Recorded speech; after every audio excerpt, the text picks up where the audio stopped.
Hello everyone, I'm Fiona. In today's video, we invited engineer Wang to explain how to adjust the height of the top sealing knife for 6-side EPS packaging machine. We take an EPS insulation board of 500 listas as a sample.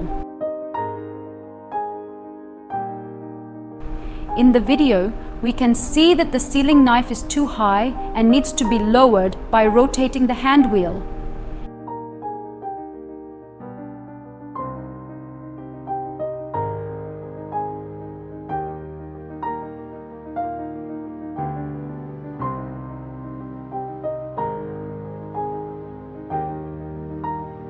You can see that there is a tongue here on the lower film frame.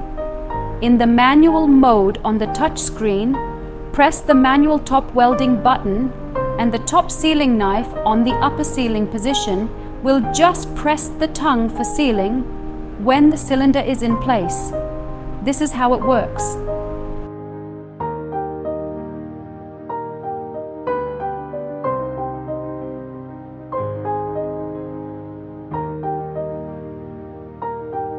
For more information about the EPS machine and EPS mold, please contact us by email or mobile phone. We will be happy to answer your questions.